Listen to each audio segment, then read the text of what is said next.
Eu tinha 8 anos, era eu que ia ao banco depositar o dinheiro que a minha mãe fazia no supermercado. Eu não chegava ao balcão. Eu vinha com uma mochila com livros de brincar que a minha mãe punha, vinha no autocarro, a minha mãe metia o dinheiro no meio e eu ia ao banco fazer o depósito. Nós na altura não sabemos o impacto que aquilo tem na nossa vida, mas a verdade é que aquilo tem um impacto. Qual é o maior mito que há associado ao crédito? Eu vou comprar um imóvel recorrendo a crédito e vou pagar 3 vezes mais.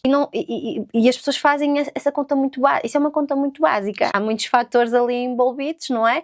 Que, primeiro, quando tu fazes um investimento, quando estás a fazer um investimento e recorrendo à banca, tu não estás a fazer para a vida. Houve situações que quando eu iniciei o negócio, eu já tinha definido que para mim seriam inegociáveis, ok? Ou seja, como passei muitos anos na mediação e é uma área que me exigia muito, eu estava disposta e defini que sim, que ia construir este negócio, mas que nunca iria ser refém do meu próprio negócio.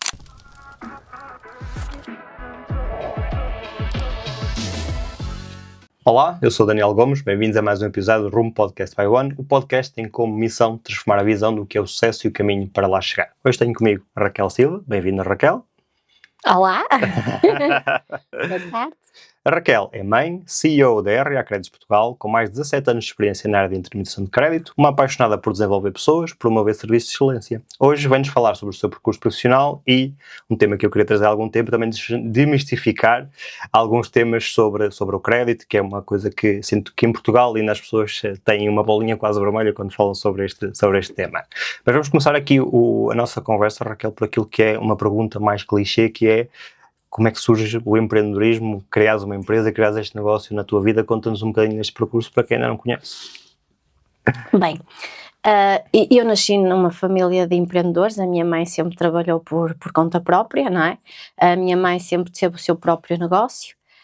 Teve o supermercado a vida toda, supermercado, cafés, pronto, e negócios de venda. Estava no sangue já. É isso.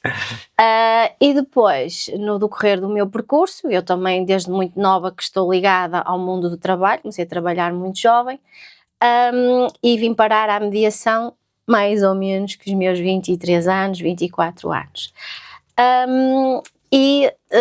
A partir daí, do momento em que comecei a trabalhar na mediação, tive a feliz sorte de me relacionar com uma pessoa que já estava no mesmo mundo de trabalho e que foi uma pessoa que me impulsionou a determinada altura do meu percurso a querer construir o meu próprio percurso e a fazer o meu próprio caminho. Por isso... Olha, fizeste aí uma observação que eu acho que é muito interessante e fez-me pensar a pessoa que eu estava a escrever, que é para não me esquecer, não me interromper. Muitas vezes nossos pais têm um percurso, e eu ainda na altura da minha vida isso aconteceu, e nós vemos esse percurso e vemos o lado menos positivo, não é? O facto de ser empreendedor. Acredito que os teus pais não tinham uns horários muito definidos, etc. Estou a dizer isso porque aconteceu a mesma coisa. Duro. E isso não te afastou dessa área, ou achas que viste o exemplo, viste o sucesso e foste mais por aí? Não, porque deu-me ferramentas para eu, aliás, acho que dá ferramentas para eu ou para qualquer outra pessoa no nosso lugar, desenvolve competências que numa outra circunstância não as temos e não as desenvolvemos. E estamos a desenvolver numa idade muito precoce, não é? Não estamos a adquirir competências com 20 ou 25 anos, nós já estamos lá atrás a adquirir essas competências sem perceber que estamos a adquirir Exatamente, sem perceber que estás a adquirir essas competências. Eu tinha 8 anos, era eu que ia ao banco depositar o dinheiro que a minha mãe fazia no supermercado, eu não chegava ao balcão. Eu vinha a Famalicão, onde era o BPI no passado, na altura era o Banco Fonsecas e Borné. Eu vinha com uma mochila com livros de brincar que a minha mãe punha, vinha no autocarro, a minha mãe metia o dinheiro no meio e eu ia ao banco fazer o depósito.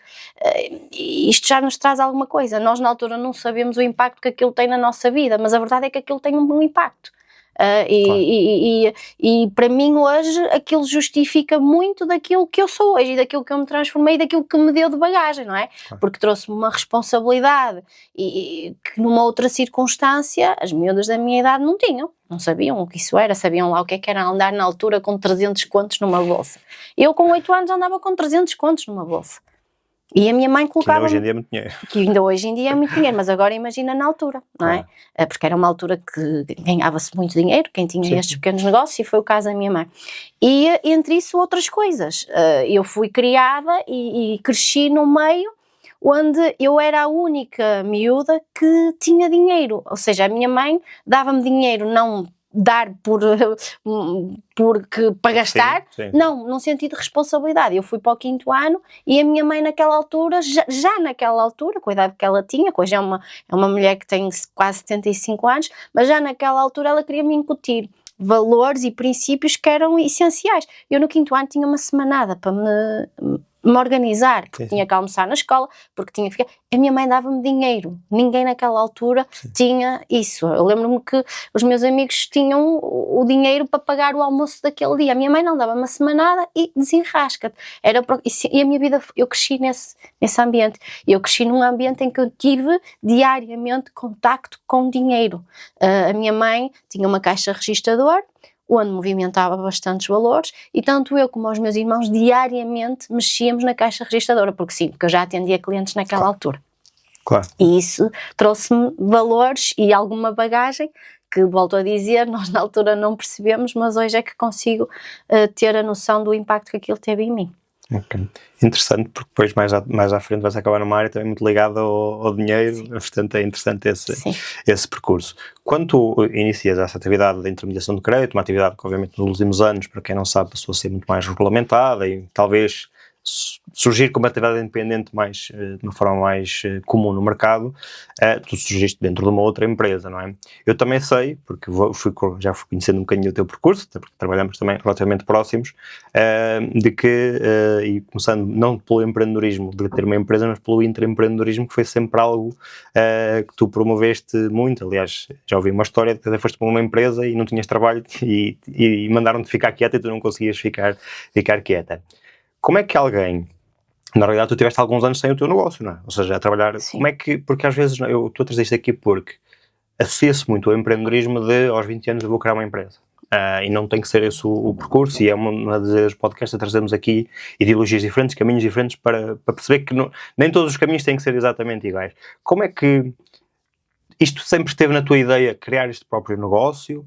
Ou era algo que, apesar de ter esse exemplo dos teus pais, estavas focado no que estavas a fazer e na qualidade que estavas a entregar? Porque é que estava mais presente muito antes de abrir a tua empresa na tua ideia? Olha, é assim, se me perguntares assim, alguma vez eu parei, tirando estes últimos anos, não é? Alguma vez eu parei e tomei aquele clique ou tive aquela decisão de vou montar o meu negócio e vou trabalhar por conta própria? Não, esse momento nunca existiu, ok? Eu tive a feliz sorte e a oportunidade de me rodear das pessoas certas, que acho que isso para mim é que foi o essencial no meu percurso, foi eu ter a capacidade de agarrar as pessoas certas ao meu lado, ok? Porque todos nós, se calhar, temos essa oportunidade, mas nem todos nós identificamos essa oportunidade, ok? Sim. Todos nós temos a oportunidade de conhecer e passar por pessoas que nos poderiam ajudar a evoluir e muitas das vezes deixámos-las de lado e tomamos decisões de tomar por outros caminhos e eu não. Eu tomei a decisão de permanecer ao lado das pessoas que eu sabia que me iam fazer crescer, mesmo isso tendo-me custado um preço, ok? Porque isto porquê, Daniel?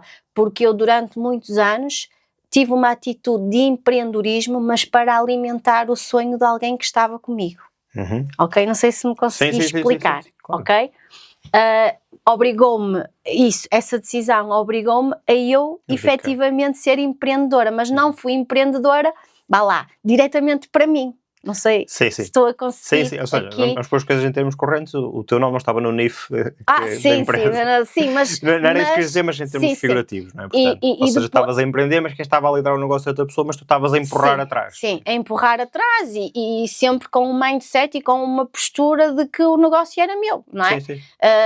Não sabia ser de outra forma, mas isso eu já por todos os trabalhos que tinha tido anteriormente, a minha postura era exatamente a mesma. Neste cenário, ainda mais, não é? Porque são pessoas que nós gostamos, que temos por perto. Se tu um dia tens um filho ou a tua esposa, ou seja o que for, ou um irmão ou uma irmã que decida, o teu empenho triplica. É algo que depois é a parte do emocional que também está lá envolvida. E isso aconteceu comigo. não é? E então era aquela questão, é um mata ou desfola, basicamente os anos, e este percurso foi mesmo assim, era um matava ou desfolava, no sentido positivo e no sentido figurativo da coisa. E o sonho de um passou a ser o sonho do outro, e o sonho do outro passou a ser o sonho do outro, e assim as coisas foram construindo. Por isso eu não tive nenhum momento que diga assim, agora vou empreender sozinha, vou deixar de trabalhar por conta de outro. Não foi dessa forma. As oportunidades surgiram. Em 2018 eu estava no mundo da mediação, era algo que me sugava muito a minha energia, o meu foco estava totalmente direcionado para a empresa de mediação imobiliária, que na altura tínhamos um grupo de 5 lojas, na altura, eu estava completamente vidrada no sucesso das lojas, no que diz respeito à área processual e crédito, que foi o departamento que eu fiquei responsável, junto com o departamento financeiro e coordenação, e estava muito impregnada naquele negócio, mas com a regulamentação do Banco de Portugal isto fez-se um clique, não é? Foi algo que, ok, eu estou a fazer este negócio, mas está um negócio não muito bem estruturado, não muito bem pensado, se calhar faz sentido começar a olhar para isto efetivamente como um negócio e não como um complemento daquilo que estávamos a fazer. Pronto. E foi aí que efetivamente eu disse, não, agora eu vou criar o meu negócio, agora eu vou trabalhar um pouquinho mais no meu sonho, sim. Raquel. Prontos, e foi aí que começou os primeiros passos. Agora vou fazer aqui um paralelismo, porque às vezes isto não é muito fácil das pessoas perceberem, principalmente para quem não conhece a dinâmica de mediação imobiliária e intermediação de crédito. Basicamente estamos a falar de um departamento de uma empresa que se torna um negócio independente. Sim. Eu costumo dar um exemplo, não sei se é o melhor exemplo, mas acho que ajuda, que é, toda a gente conhece a Nespresso, não é? A Nespresso hoje em dia é maior que a marca-mãe, que é a Nescafé. A Nescafé, a Nespresso foi um departamento que começou a surgir de cápsulas, hoje em dia é uma marca separada e até maior do que a própria marca-mãe, e foi um bocadinho, não é maior, não é isso que estamos aqui a comparar, mas foi a separação dos dois negócios que fazia sentido, e que na realidade separam-se, mas continuam a trabalhar em conjunto, é só para terem crescimentos em linhas diferentes. Quando surge essa parte de, ok, o Banco de Portugal traz uma nova regulamentação, parece aqui uma oportunidade. Agora, olhando para trás, acredito que foi um processo até que foi célebre. Consegues-te colocar no papel da altura e pensar o que estava na tua cabeça naquela altura? Quais eram as dúvidas? Como é que ultrapassaste essas dúvidas também? Eu levei sempre essa fase com muita leveza, ok? Eu simplesmente tinha aquele sentimento de que eu gosto de fazer isto. E a verdade é que grande parte do meu percurso e todos estes anos, eu nem consigo encarar isto como sendo trabalho, sou sincera. Eu olho para o meu dia-a-dia, eu nem digo aos meus filhos que vou trabalhar, ou se eu digo não é com aquele propósito, é só aquela carga que com aquela carga que habitualmente as pessoas colocam. Sim. E aquilo foi mesmo, eu disse, eu tenho este potinho de ouro aqui, não é que posso começar a explorar, mas a explorar de uma forma tranquila. E foi assim que eu iniciei, isto por consequência do negócio onde já estava envolvido, uma oportunidade. Eu na altura precisava de ajuda, porque como estava muito impregnada na mediação e não queria descurar da mediação, precisava de ajuda, e tive uma pessoa que ingressou no negócio comigo, e fomos levando, fomos nos adaptando, mas não com aquela, como é que eu vou explicar, com aquela pujança que no início, ou melhor, com aquela, não é pujança, aquela carga pesada, vá lá, que no início se coloca quando abre o negócio, ok? Sim. Eu não digo responsabilidade, porque responsabilidade eu sempre a tive, ok? Mas aquela pujança de que eu tenho que explodir tudo, não. E ainda bem que assim foi. Porque a minha capacidade de aprendizagem foi muito melhor, porque quando levas as coisas com mais leveza, não é? Eu sei que isto numa fase inicial do negócio é muito complicado, não é? Tive fases no negócio que esta leveza que eu te estou a falar não foi assim tão leve, não é? Mas estou-me a remontar àquele momento em específico, que foi quando eu constituí aquela empresa. E as coisas foram acontecendo, sempre com muita humildade de querer aprender do que é que estava a acontecer, de como é que efetivamente este negócio funcionava, mas sempre com alguma leveza no negócio, ok? Sem ter aquela pressão de que eu tenho que ser the best, ok? Muitas das vezes quando nós colocamos essa pressão no início do nosso negócio, nós derrapamos, desvirtuámos-nos, não é? que é aquela coisa de vale tudo, Sim. não é? E não só, estavas a falar, eu estou-me a lembrar de alguns casos, alguns empresários com que eu vou falando, que se comparam muito com outros processos estão mais à frente, e depois até começam a criar estruturas muito grandes que não têm capacidade de gerir, etc. Portanto, Exato. E eu comecei aos poucos. Começámos por contratar uma pessoa, por ter um espaço, por começar depois a alimentar determinadas vertentes do negócio que no início não estavam contempladas, mas step by step, sempre step by step, com muita consistência. Foi um negócio que em momento algum me deu prejuízo, porque foi sempre muito, muito consistente e sempre muito moderado. Só que depois cheguei a uma altura do negócio, como eu te disse, tinha alguém do meu lado, em que a minha ambição já começava a ser um bocadinho mais, não é? Eu queria escalar para a abertura de loja física, pronto, queria escalar para outras dimensões e naturalmente, lá está, é muito importante as pessoas que nós escolhemos para estar ao nosso lado no negócio. E depois sim, aí sim eu considero que foi um momento determinante na minha vida, que foi em 2022. Antes até da própria vinda da One para Portugal, muito antes, alguns bons meses antes, aí foi a minha reviravolta, porque fiquei sozinha no negócio.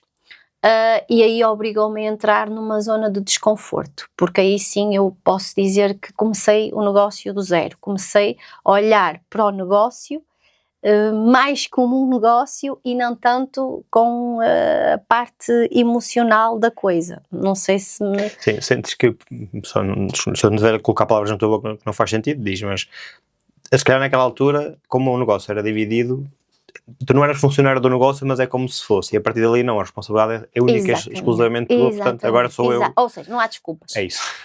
Ok? Se falhares, o erro é teu. Claro.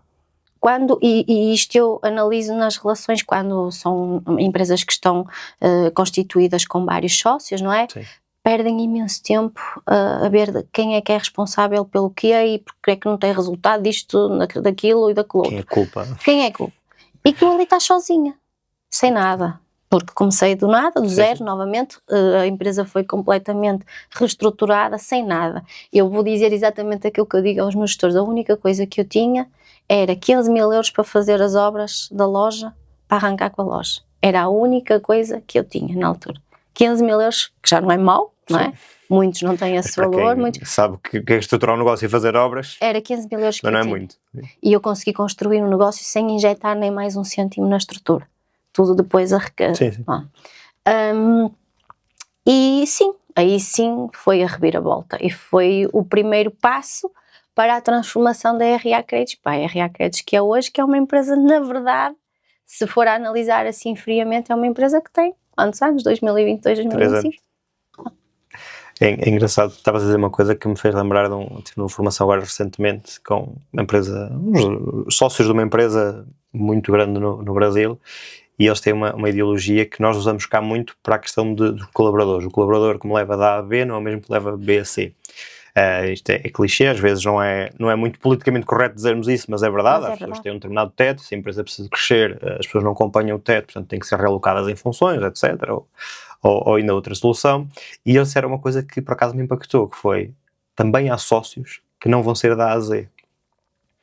Há sócios que colocam um teto, e se calhar se tu hoje em dia te mantens com essa pessoa, o teu teto continuava a ser ali. Mas isso depois também é muito interessante, uma coisa que tu disseste aí, e que eu acho que é muito importante, e que às vezes também há muita gente que diz, eu tinha desde o início a visão de ser líder de mercado. A maior parte das pessoas que dizem isso, eu sinto que é só para ficar bonito, porque na prática a visão vai surgindo quando vais criando um negócio. Se calhar naquela altura tu não tinhas a visão de ter um negócio sozinha, mas em 2022 também não tinhas a visão de ter não sei quantas gestores de crédito, já vais-me dizer quantos, à tua dependência.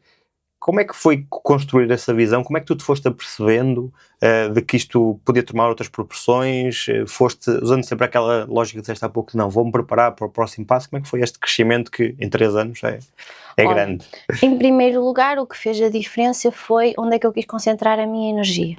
Ok? E a partir do momento que eu tomei a decisão de concentrar a minha energia, eu não digo 100%, porque eu continuo ligada à mediação e hei de sempre continuar, porque para mim é uma mais-valia que eu trago para a intermediação de crédito. Aprendo muito e aplico muito do que vem da mediação na intermediação. Mas a partir do momento que eu tomei a decisão de colocar a minha energia e o meu foco no negócio, começaram a surgir visões, vá lá, que eu até então não as tinha, porque estava desfocada aqui, acolá, era no negócio disto, no negócio daquilo, no negócio daquele outro, e acabavas por não estar concentrado a 300% naquilo que tens que estar, Sim. ok? E quando tu não estás, não vês. Quando tu não estás, tu não vês, não é? Porque estás a disparar para todo lado. Não disparas para um lado só, disparas para todo lado.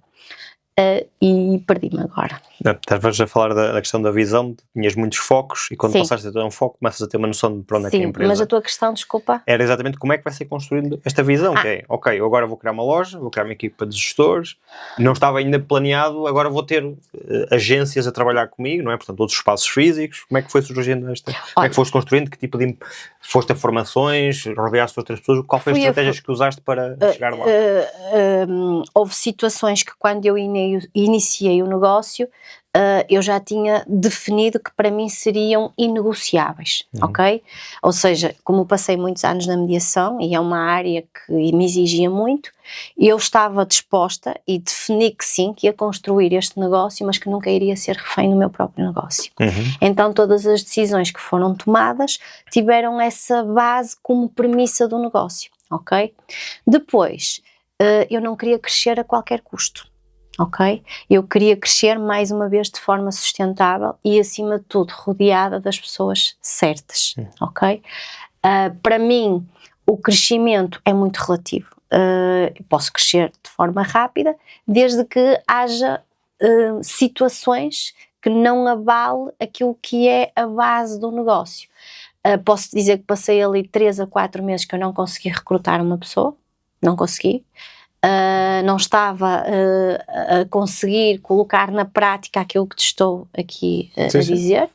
E mais uma vez aqui recorri à ajuda de pessoas com mais experiência e que me ajudaram a desbloquear algumas situações que eu tinha ali bloqueadas e que me permitiram alavancar. Por isso, uma vez mais, reitero que quem está a iniciar um negócio é fundamental estar ao lado das pessoas certas, as pessoas que te vão ajudar a desenvolver essas visões, porque tu no início não consegues ver tudo, não consegues alcançar tudo, ou tivestes um percurso com outras experiências noutros negócios que te tenham permitido ter uma visão 360 de várias situações, ou efetivamente há ali coisas, há processos que tu tens que passar, que tu tens que passar. E a visão foi alcançada com o decorrer do tempo, fui moldando, fui ajustando, fui-me adaptando, mas nunca me esquecendo do início, que é, eu não vou montar um negócio para eu ser refém do negócio, eu vou montar um negócio que me acrescente valor, que me agregue valor, que naturalmente eu ganho dinheiro com isso, mas que isso não me torne infeliz, porque a partir do momento que eu sinto que sou refém do negócio, eu não consigo... Pronto, não sou feliz, não sou. Sim, é muito normal, nós vemos muitas áreas e nós na mediação imobiliária também, quando somos abordados por empresários que querem vender os seus negócios e quando nós vamos ver, os negócios nem sequer são vendáveis porque dependem daquela pessoa que está à frente do negócio e estamos a falar de pessoas que trabalham das 5 da manhã às 10 da noite, que até, aquilo que vemos muitas vezes é, eles até ganham muito dinheiro com o negócio, mas nem tempo têm para usufruir desse dinheiro e às vezes nem capacidade para o investir, e depois já lá vamos a falar também um bocadinho de investimento, porque estão presos e reféns do negócio, como estavas a dizer. Disseste aí uma coisa há pouco que eu também gostava muito de reforçar, que é o rodear-nos das pessoas certas. Eu sou o primeiro a dizer que durante muitos anos, se calhar, desvalorizei demasiado isso.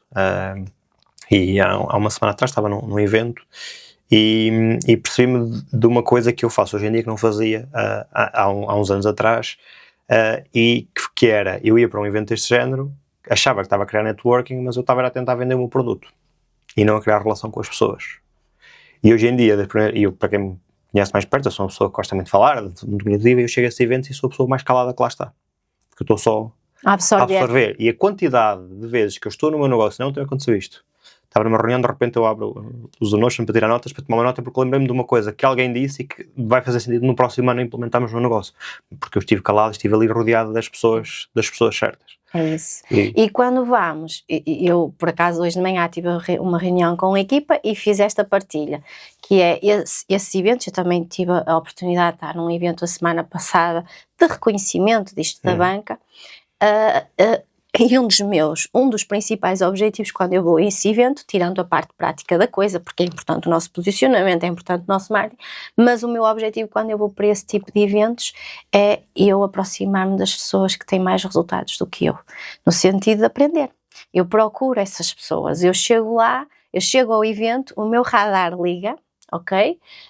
Para eu poder me juntar a colegas que estejam no mesmo, que sejam players no mercado como eu, e eu poder conversar com eles, ouvir do que é que eles estão a fazer, do que é que eles estão a implementar, qual é a experiência positiva ou menos positiva daquilo, o que é que aconselham, o que é que sugerem, mas também isso que tu estás a dizer e o que eu estou a dizer também só é possível se tu tiveres uma postura no teu negócio de, como é que eu vou dizer, de paz, não é? De cordialidade, de bem-estar. A recrutar do vizinho do lado, a tirar-lhe funcionário, eu não posso fazer isso depois no evento. Isso não pode acontecer. Isso não pode acontecer.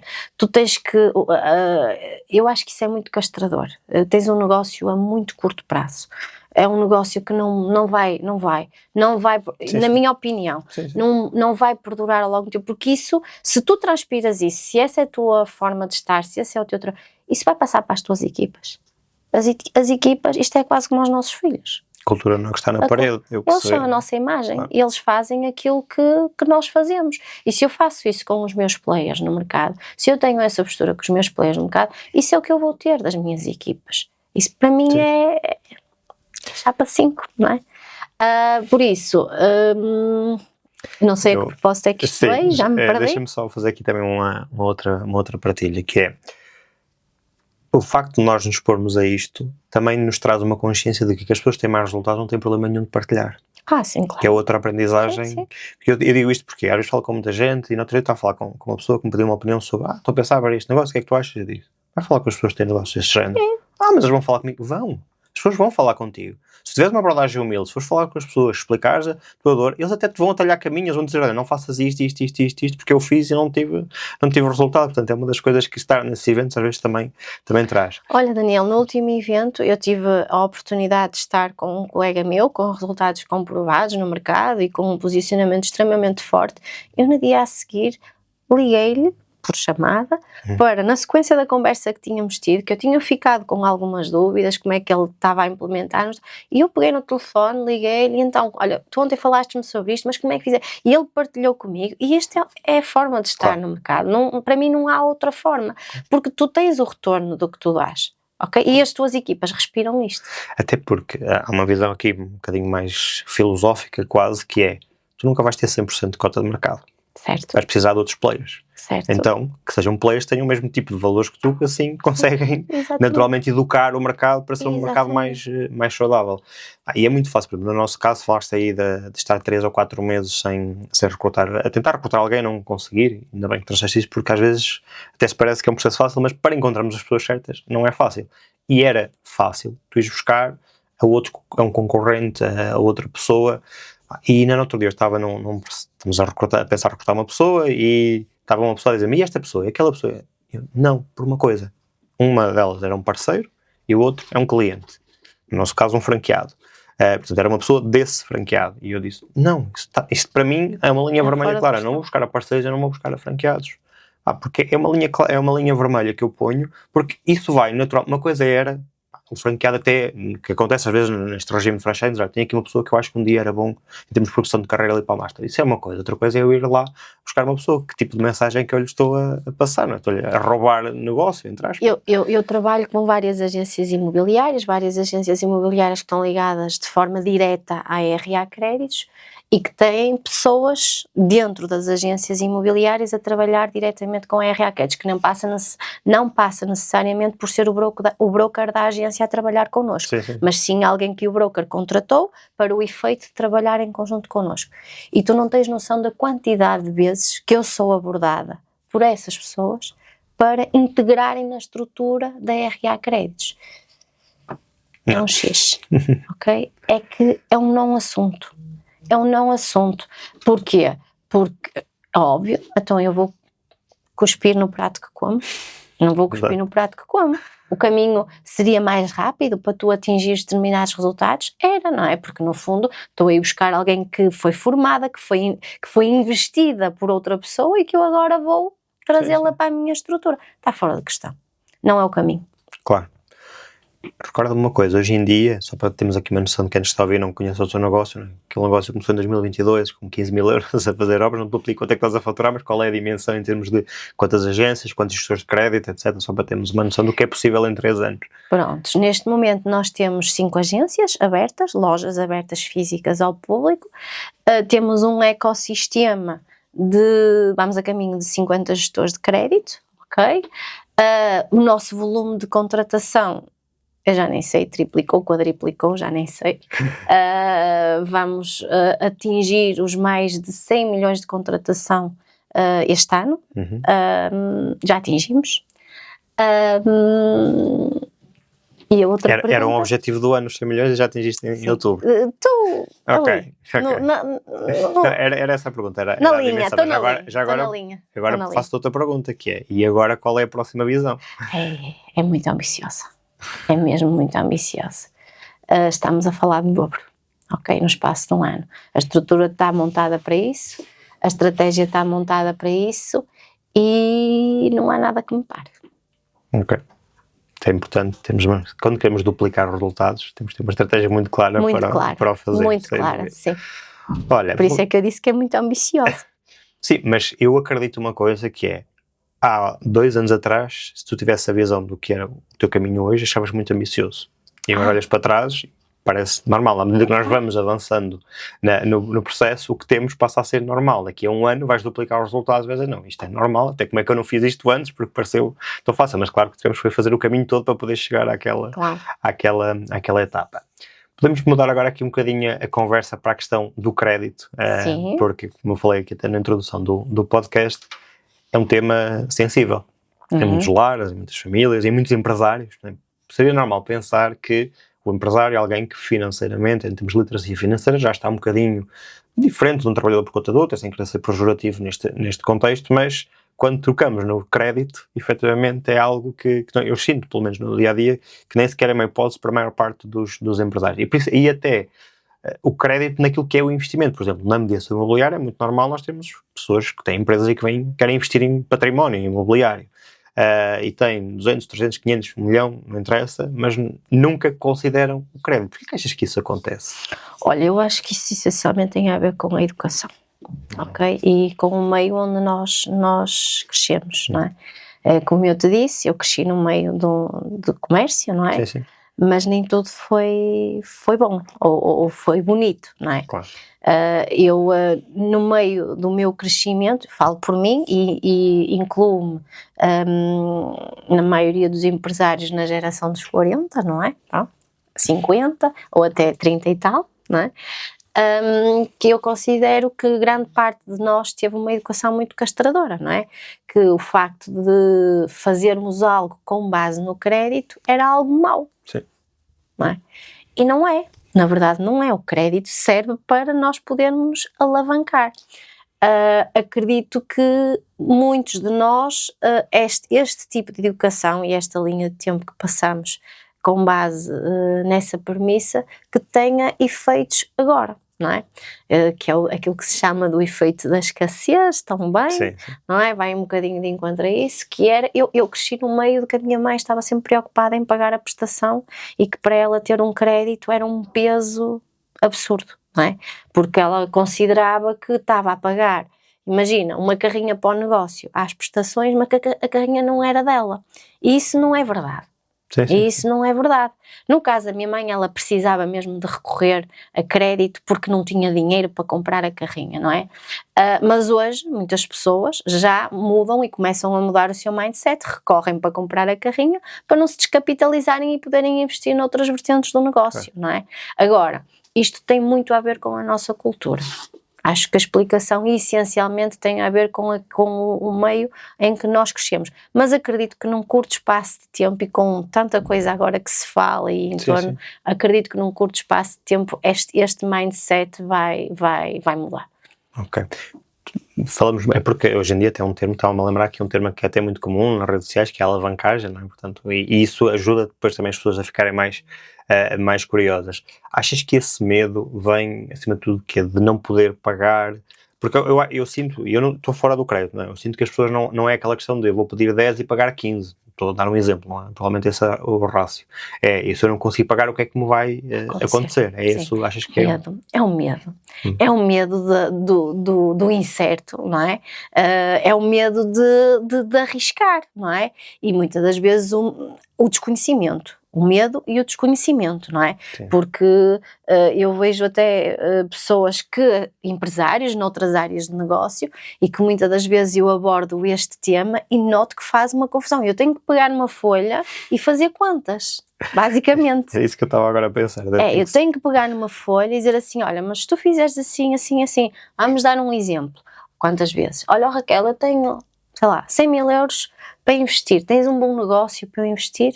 A minha resposta é, eu não tenho, com 100 mil euros eu não tenho um, eu tenho 3. Como assim? Como assim? Como assim? Eu com 100 mil euros eu não tenho um, não vais empatar 100 mil euros num investimento num negócio imobiliário, isso é a maior estupidez que tu podes fazer. Atenção que quando estou a dizer isto, eu estou a falar para pessoas super empreendedoras que têm negócios a rolar. Mas que esta questão do crédito mas que esta questão... Não, mas eu quero... Quantas vezes? Mas eu quero comprar um imóvel para depois colocar no mercado de arrendamento e depois dar-me aquela rentabilidade. Mas tu com 100 mil euros podes comprar 3 e colocar no mercado de arrendamento. Anda cá que eu explico-te como. Sim. Não é? E ainda vê-se muito esta restrição. Ou até mesmo aquela questão de pessoas que até, por exemplo, há um exemplo prático assim é mais fácil para entenderem. Pessoas que até já têm a sua própria habitação, já estão a morar, ou porque os pais deram, ou sei lá, ou porque ainda moram na casa dos pais, outra circunstância qualquer, e têm rendimentos que permitiriam colocar aqui uma alavancagem através do crédito para gerar riqueza, criar património, e simplesmente não querem porque têm medo de ter um crédito. Sim, isso faz-me confusão. E eu estou a ter aqui um pensamento que eu nunca tinha tido, que é, na realidade vamos imaginar, tens 100 mil euros e investe num imóvel, está a rentabilizar, corre mal, a pessoa não está a pagar a renda. Passa a ter um problema, passa a não ter capital porque não tem aqueles 100 mil euros disponíveis. Se eu investir até 60 mil e guardar os outros 40, eu posso ter o mesmo problema, mas eu passo a ter capital para investir e recuperar. Mesma coisa numa carrinha, não é? Eu tenho 15 mil euros, vou comprar uma carrinha com 15 mil euros. Um tropeção no meu negócio, fico sem capital para investir novamente, para fazer crescer o negócio. Exatamente. Versus, eu faço um crédito, certo. Se houver algum problema com o meu negócio, eu tenho aqui 15 mil euros para pagar a dívida e reerguer o meu negócio. Então as pessoas, basicamente, acham que estão a proteger o negócio e estão a fazer exatamente o oposto a maior parte das vezes. Sem dúvida. E a castrar. Sim, muitas das vezes, claro. Porque quando nós estamos no mundo dos negócios, as oportunidades estão à nossa frente. E se tu, no momento das oportunidades, não tiveres aquele capital, ou seja lá o que for o negócio em questão, tu não vais amarrar as melhores oportunidades. Então porquê é que eu me vou descapitalizar só porque tenho medo de...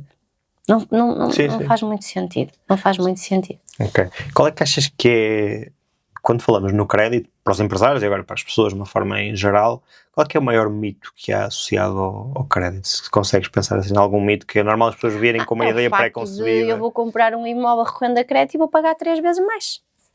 Qual que pedir? Não sei se é 3 vezes mais, pronto, tinha que estar agora, sim. Mas que vá pagar 2 vezes o imóvel e as pessoas fazem essa conta muito básica. Isso é uma conta muito básica. Sim. Há muitos fatores ali envolvidos, não é? Que primeiro, quando tu fazes um investimento, quando estás a fazer um investimento e recorrendo à banca, tu não estás a fazer para a vida. Nós nem para a nossa habitação própria permanente, quanto mais para investimento. É isso que eu ia dizer. Okay?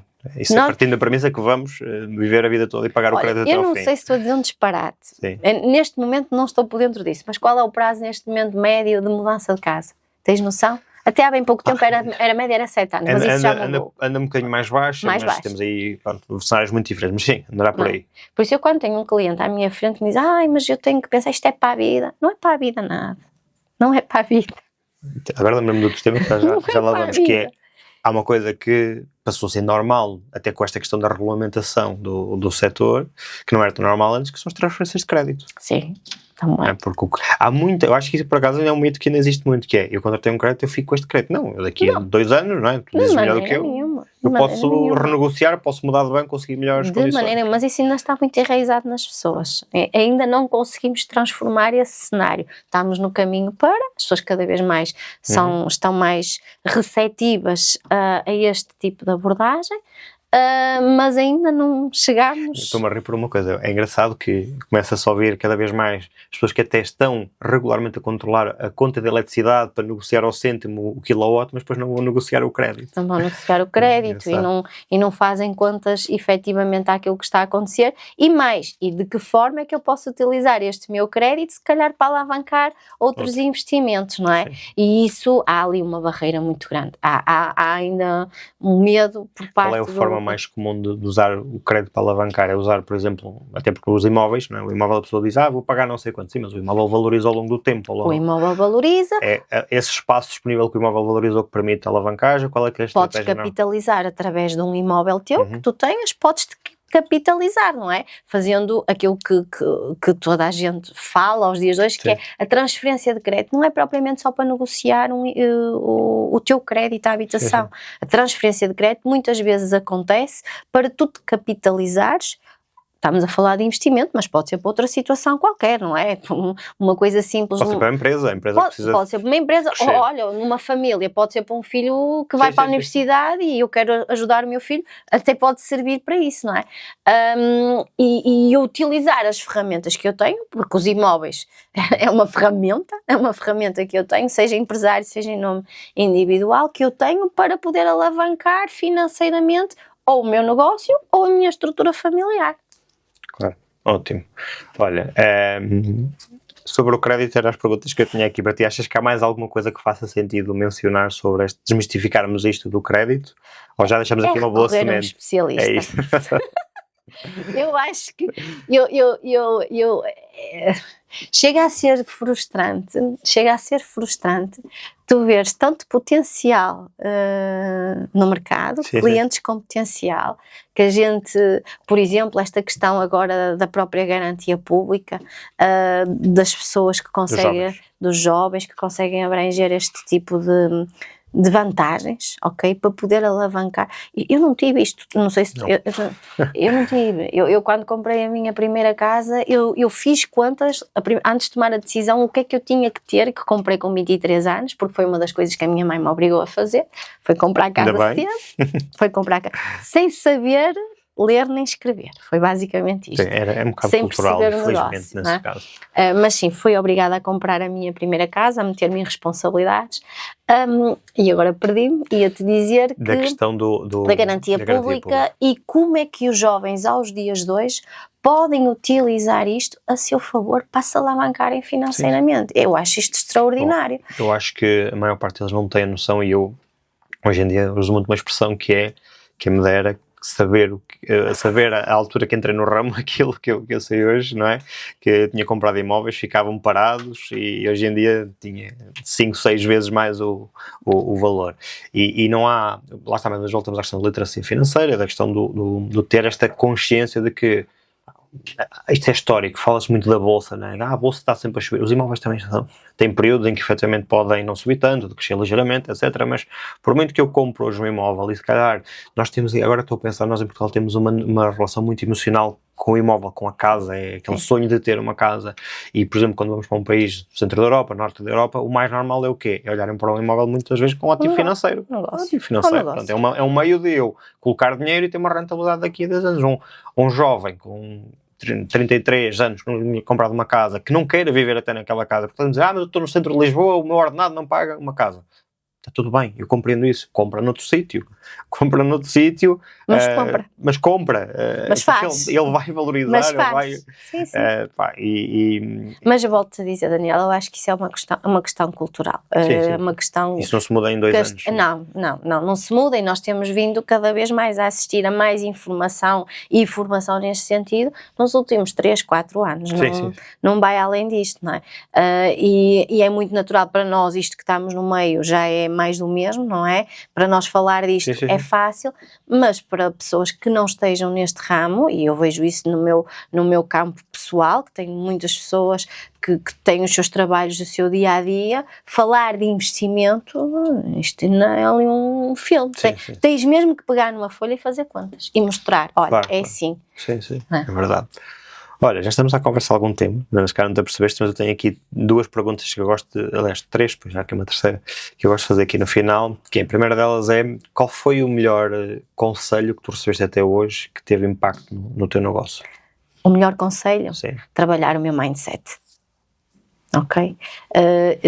Não importa os recursos financeiros, não importa se começas com uma estrutura brutal ou uma estrutura mais pequena, não importa a marca que tu estejas associada, se estiveres, Sim. ou seja, o mais importante e o melhor conselho que eu tive é: trabalha o teu mindset.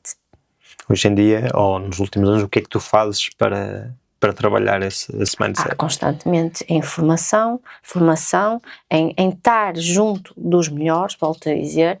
Há aquela expressão que é: tu és a média das 5 pessoas com quem tu convives. Eu estendo o tapete vermelho para essa expressão. E isso para mim é fundamental. Se tu não estás com as pessoas certas, se tu não trabalhas na tua cabeça aquilo que tu pensas diariamente, o caminho é muito mais duro.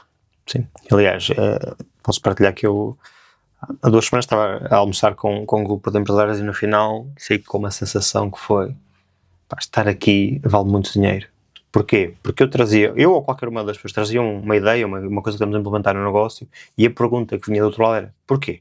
Porquê é que é assim? Porquê é que não é antes assim? Porquê é que estás a dizer que vais crescer isto, não vais crescer o dobro? E aquilo coloca tudo em causa no bom sentido de: deixa-me cá realmente fazer. Mas é engraçado, quando nós até partilhamos o nosso negócio com pessoas que não percebem nada do nosso negócio, fazem-nos perguntas tão básicas, nos colocam tanto em causa, é quase para as crianças, não é? Porquê é que isto é assim? Sempre foi assim, não é? É a resposta que nós às vezes temos. Isso acontece nos nossos negócios também. E estarmos rodeados de pessoas certas fazem-nos perguntas que... E deixa-me dar-te uma dica, se é que posso. Claro. Que é, quando nós nos colocamos nessas posições, hoje também foi tema na minha reunião: vai sozinho. Sim. Nunca vais, porque nós, por tendência, o que é que fazemos? E tu sabes, marcamos um evento: queres ir comigo? Olha, quero um evento bom, não sei o quê. Vai sozinho. Não queiras ir com alguém, porque esse alguém, primeiro, vai-te retirar energia, ok?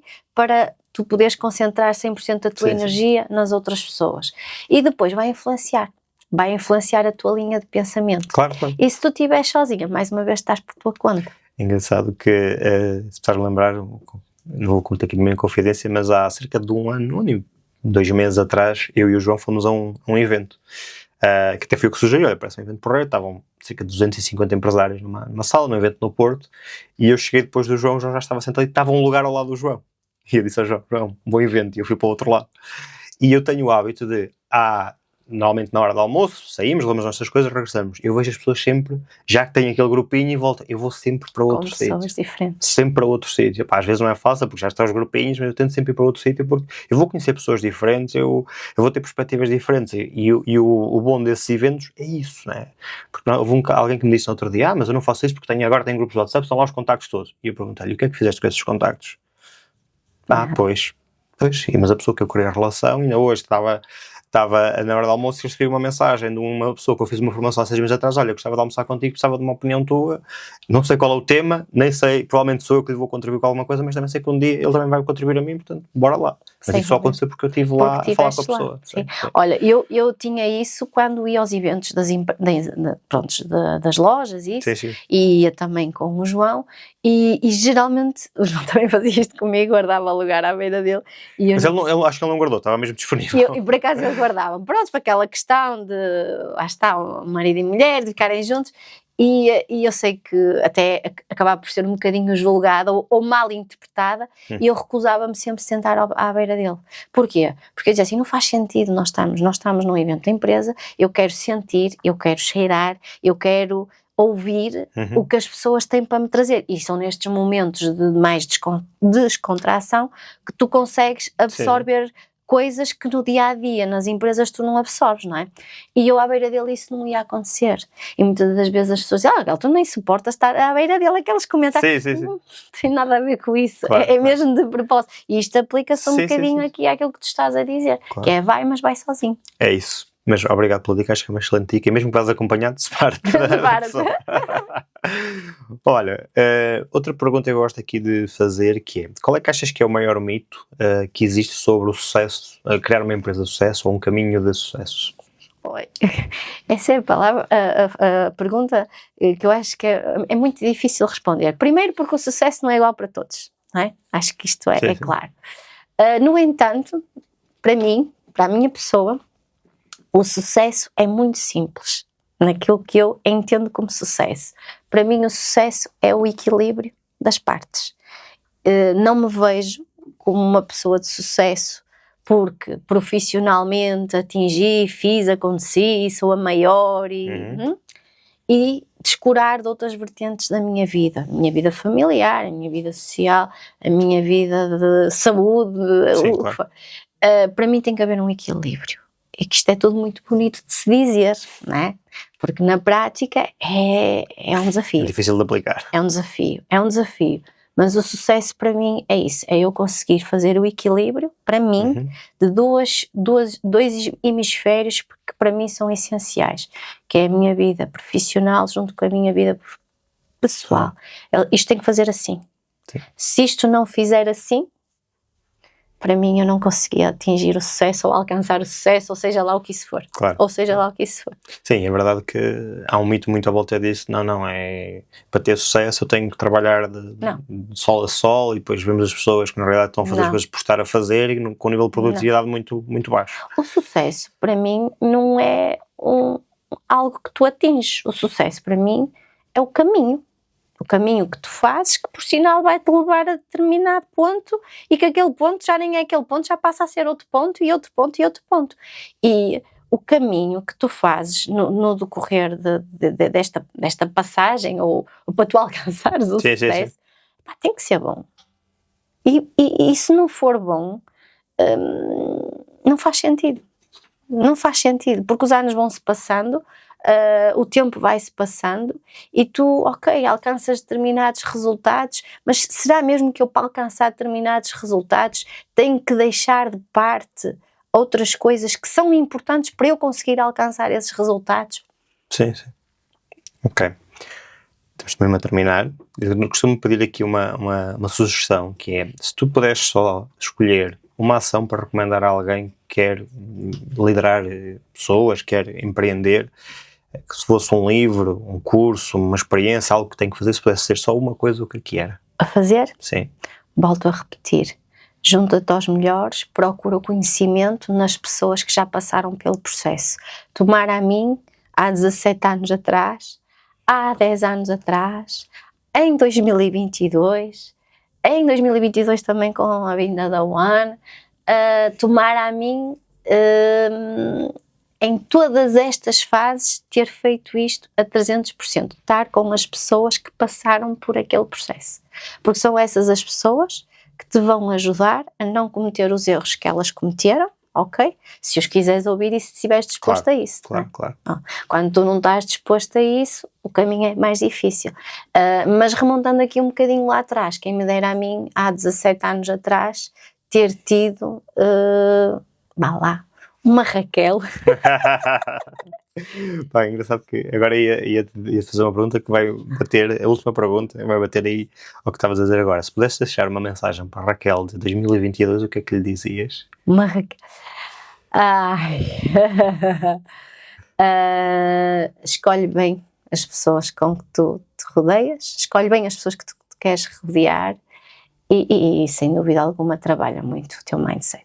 Para mim é aquilo que é o essencial. Agora vou fazer a pergunta para o futuro. E o que é que queres dizer à Raquel de 2028? Olha, nunca pensei nisso.